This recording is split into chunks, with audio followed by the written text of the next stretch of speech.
Good evening, my test subjects, and welcome back to Syberia 3. We're gonna keep playing.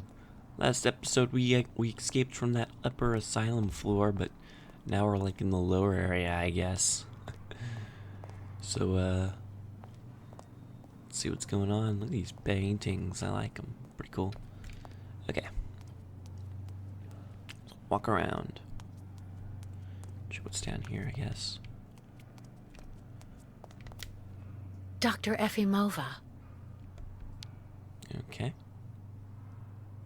Do I want to go in there? Isn't it that little bitch woman or somebody else? Dr. Olga? Nobody. Maybe not such a bad thing.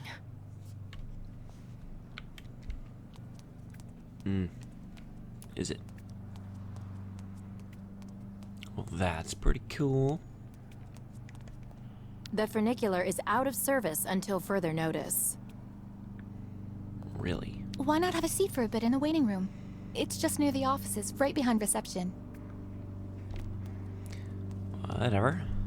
Keep looking around this room first before I do anything dramatic. If it's for a regular checkup, the doctor's offices are behind the reception area. Thank you.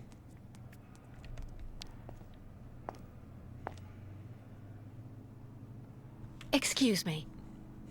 Yes? Let's do X. I'm looking for Dr. Zamiatine. He's in his office. You'll find it in the small corridor back there. The first door on your left. The clinic. Pretty gloomy clinic. It could do with a bit of human warmth. It used to be the fortress of the Dukes of Valsambor, the ancient rampart standing against invasions from the east. The inhabitants of Valsambor took refuge here and often escaped the besiegers through mysterious secret passages. When did it become a clinic? That was 20 years ago, thanks to Dr. Zamiatine. Fucking asshole. I would like to leave this clinic. Would you mind telling me where the exit is, please? Well, usually I'd have told you to go over to the other side of the courtyard to take the funicular that goes down to Valsambor. But it seems Dr. Efimova has shut off the entire clinic for security reasons. The funicular has been stopped until further orders. I see. Thank you for all that information. I'll be going now. Maybe you should head on back to your room and wait until they say the funicular is fixed and back in service. Fuck that. I'll think about it. Goodbye.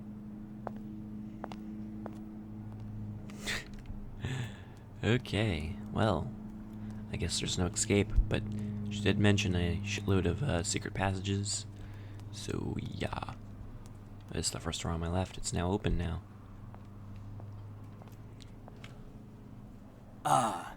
Hello, Miss Walker. How very delightful to see you up and about. Even if I really have to admit that I'm a bit surprised. Our dear Dr. Olga painted a far darker picture of your current state of health.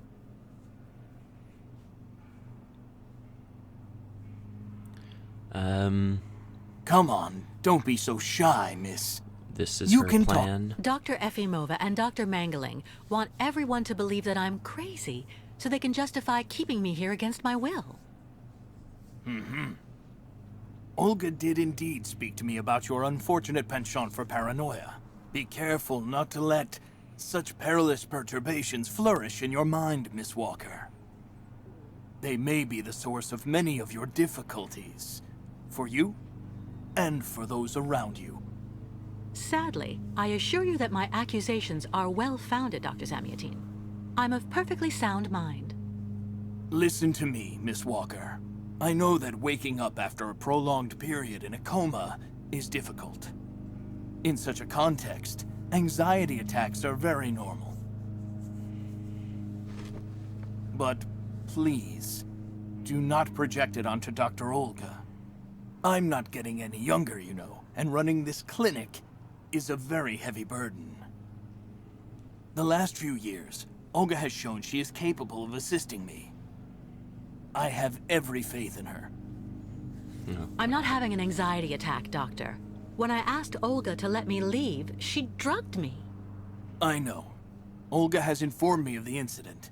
According to her, you were unfortunately very aggressive and disturbed, and she had to inject a tranquilizer. Dr. Mangoling spoke to me about your violent tendencies. But The subject is closed, Miss Walker. Please tell me about that pendant you have around your neck. I must admit I noticed it as soon as you walked in.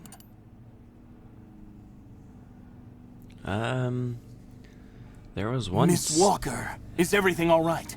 Why does he say that so quickly after you do something like... Come on, don't be so shy, miss. You can talk to me. Well, I'll do the Y button. it belonged to Oscar, a friend who passed away. I understand, Miss Walker. I myself have borne the weight of grief for decades now. Wearing a token from someone dear to you is a natural thing. Dr. Zamiatine, I Does that make me promised normal? Kirk I'd go to the craftsman in Valsambor and bring back his mechanical prosthesis. The poor boy has been waiting for it for ages, so I'd like to try to speed up the process. Would you tell me how to get there? Now there's a truly noble initiative, Miss Walker. I asked my clockmaker friend Simon Steiner to manufacture the young Yukol's mechanical prosthetic leg. He's a capable craftsman and ingenious. You'll find him in his workshop, near the Valsambor port. I imagine he must almost be finished with his work by now. He makes amazing things. You'll see. Can you authorize my release so that I can see Dr. Steiner? Unfortunately, I've been told that the clinic is in lockdown. You will have to ask Dr. Olga, Miss Walker. God damn it. She signed the current order to lock our establishment down. She's in charge of giving out the passes. She don't like me. But you're the king. What? This is ridiculous. This book should answer any of the questions you may have about our Yukol's friends. Farewell and bon voyage, Miss Walker.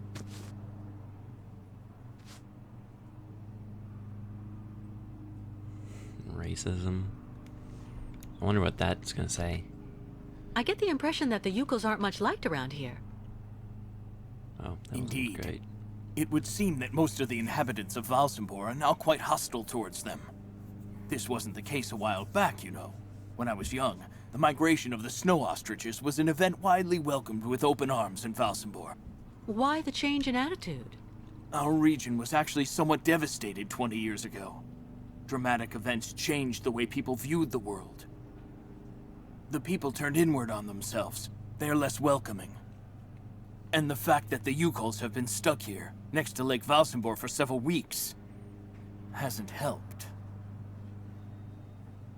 Okay. Migrations. How many ostrich migrations have you seen? This is the third one. I'm lucky to have seen so many of them. It's a rare spectacle.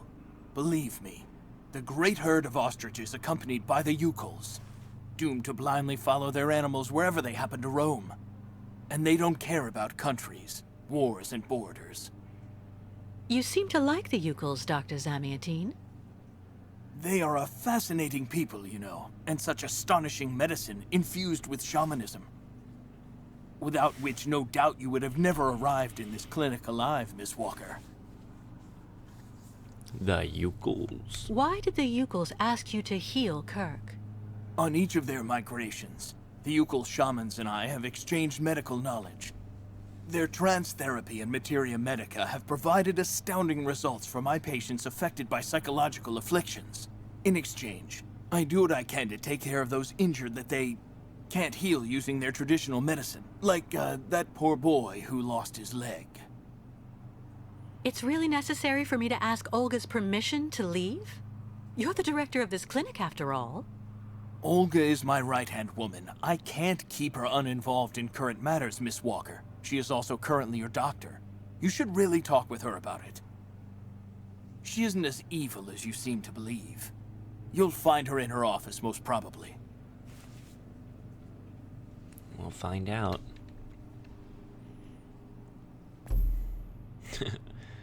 Open documents. So I gotta speak to Dr. Olga. Let's observe this anthology of Yukols.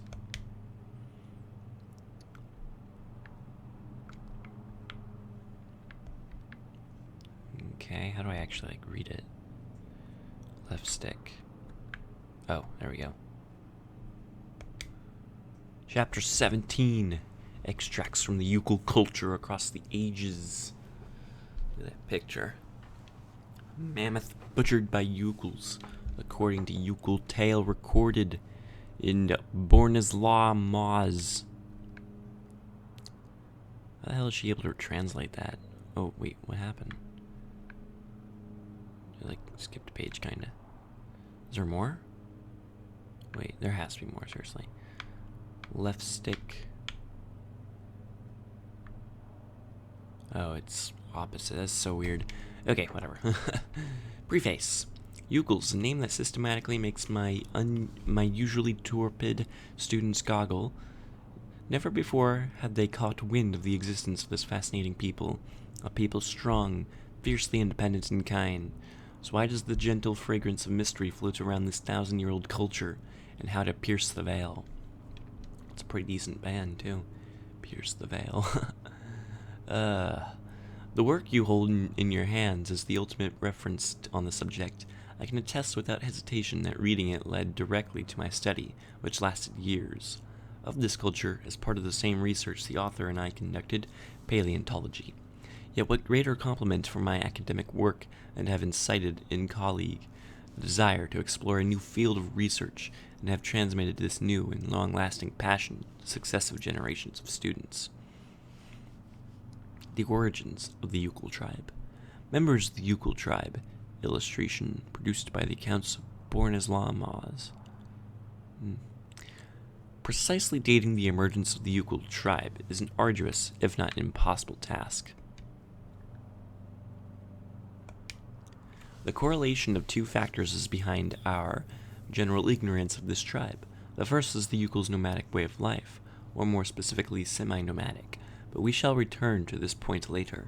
Itself the reason for the second factor, the routes taken by the tribe and mainly located in unknown and mostly wild territory, still very much at the outskirts of the great, in terms of size, and dominant civilizations that have left their mark on Eurasian history.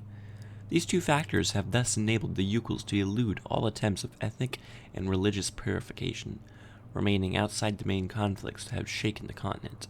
So many parameters that have made the preservation of their culture possible. Nonetheless, and we shall return to this point later, the Yukuls are not unknown to all. Their migrations bring them into regular contact with the indigenous people, but if the latter tolerate their passage, they have never socially accepted. God, no, yawning. Oh, what is this book doing to me? They have never been socially accepted interbreeding with the tribe, thus preventing any form of cultural dilution. You see? Relationship with nature. There is an undeniable, almost organic connection between the Yukul tribe and nature. The rare traces accepted as being of their civilization attest to a cave-dwelling tradition, backed by a strong ability to adapt. The tribe inhabited natural grottos during its wanderings in western lands, while in the Arctic regions they occupied ice caverns they had carved out by hand. The Yukuls also lived in symbiosis with a variety of animal species, whether it is the owls they have tamed and trained to act as messengers, or the little-known Yuki, used as tracker, sheep, dog, and sled dog. The tribe has become expert at domestication. The Yukul's survival is directly correlated to that of certain animal species that is considered evidence of the tribe having been in close proximity to mammoths in prehistoric times, with the animals serving as beasts of burden, a means of transport and sources of meat and wool. Their gigantic bones were also used as building materials or to make furniture. And that's pretty cool. The Yukul belief that the mammoths are not, in fact, extinct, but indeed still exist on a large island in the northern reaches of the continent. Yet the author in these lines should prefer not to indulge in the formulation of an opinion in direct contradiction to scientific consensus. He is nonetheless forced to admit that he has seen with his own eyes example of Yukul craftsmanship made from the bones of pachyderms in an astounding state of conservation. The fact remains the Yukuls have shifted their dependence from the mammoths to the great snow ostriches, a population of migratory Arctic birds known for their stubborn and nervous nature. These ostriches have the particularity of setting out every 20 years or so in a great migration covering a vast territory. The purpose of the migration is to bring the herd to the lands where they reproduce, lush steppes located in the heart of what is now Yakistan. Cool. One of the most fascinating characteristics of the Yugal culture resides in its ability, I lost myself, to absorb a material imperative, the need for part of the tribe to follow the herd of snow ostriches to ensure the survival of the entire group, and transform it into a spiritual event, a platform for belief. Indeed, those of the tribe who accompany the great ostriches experience the migration as a spiritual voyage, an intimate transcendence whose purpose is to draw the favor of the spirits upon the individual and his family.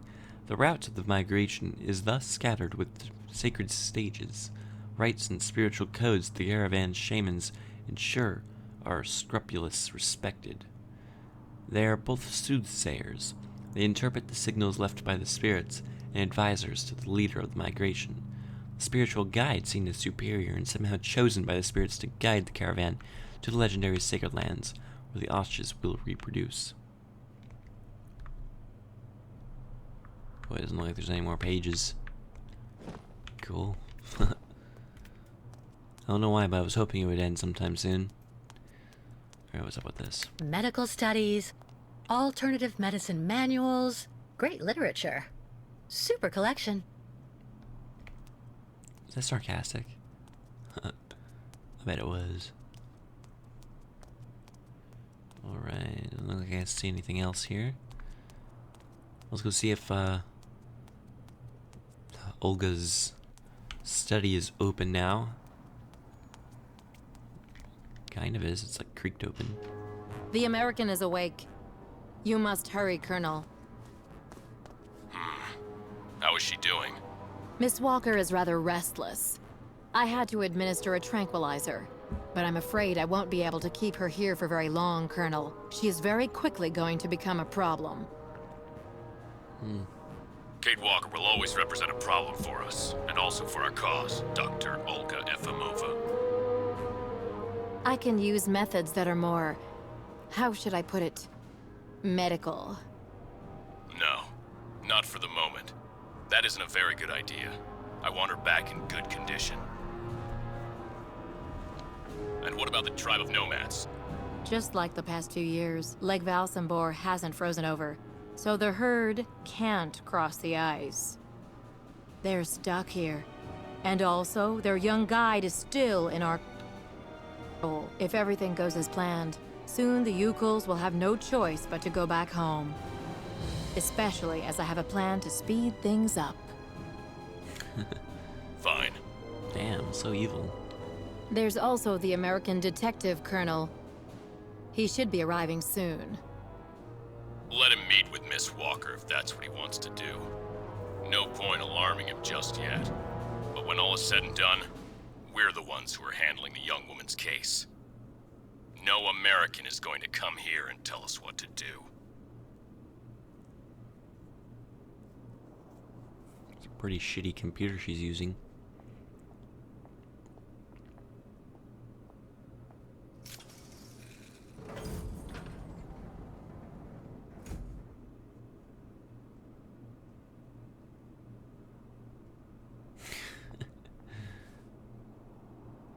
What?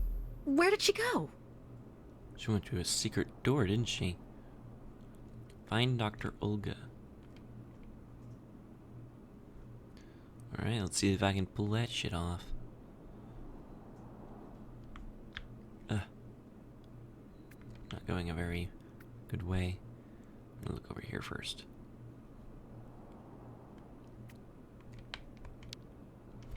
Check her computer. I received confirmation that the American is a subversive. She is a hysteric by nature and has gotten it into her head to accompany an old lunatic to some imaginary island. On the way, she has caused a great deal of nuisance for the authorities and, above all, has associated herself